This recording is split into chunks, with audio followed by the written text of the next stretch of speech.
brought them out. God provided for them when they thought they had nothing. God was there, and it was God who eventually delivered them from the hand of the enemy.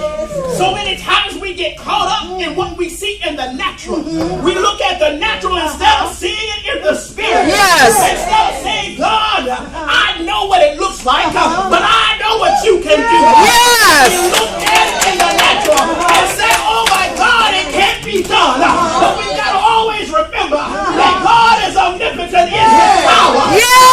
Everywhere. God is able to bring us out. God is able to deliver us. God is able to bless and to make a way. Because he is a God of provision. Oh, glory. Hallelujah. Hallelujah. Jesus. Glory. Jesus.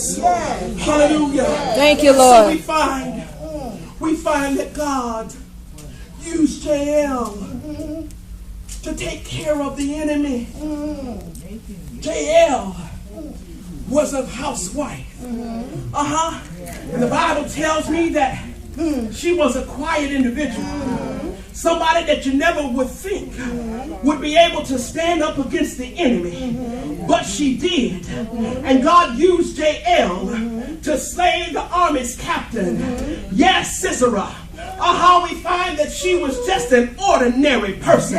But you see, when we look at somebody and say they're just an ordinary person, they are just right for God to use. They are just right for God. Because I don't know about you, but I know that he uses the foolish things of this world to confound the wise.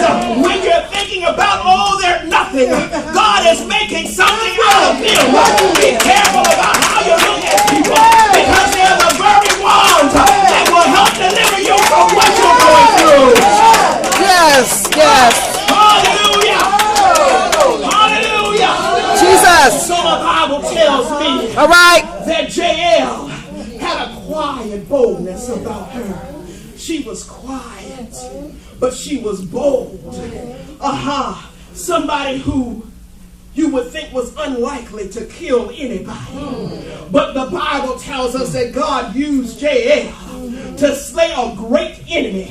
Somebody who had power, somebody who had 900 chariots and men at his disposal. But my Bible tells me that God used Jael in an unusual circumstance.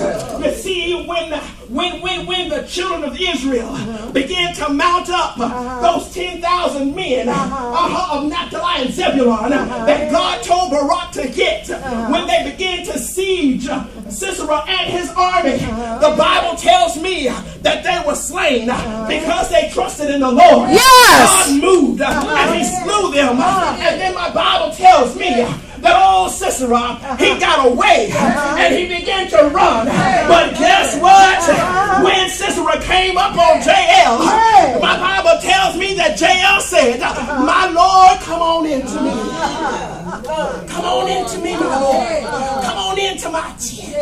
I can hide you here. Come on in. And then the Bible tells me, yes, that he said, I'm thirsty. Can you give me a drink of water? Now, he asked her for water. But the word says that she gave him milk. Anybody knows what milk will do for you? Haven't you heard of warm milk that will help you go to sleep at night? My Bible tells me that Jael also was full of wisdom, because not only did she give him water, but she gave him milk instead. And the Bible tells me that after he had drank the milk, she covered him up. She covered him up. Oh yes, she comforted him. Nice and comfortable. The Bible tells me that she put a mantle over him. And then as soon as he went off to sleep, my word tells me that little quiet Jael went outside and got one of those long tent stakes. My Bible tells me that she walked softly back into the tent. And my Bible tells me that she put that stake right there at his temple. And with her right hand, she began to hammer it down.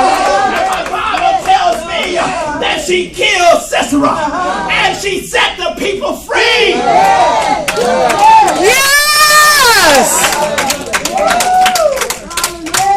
Little quiet, James. Full of wisdom. Full of boldness. Willing to do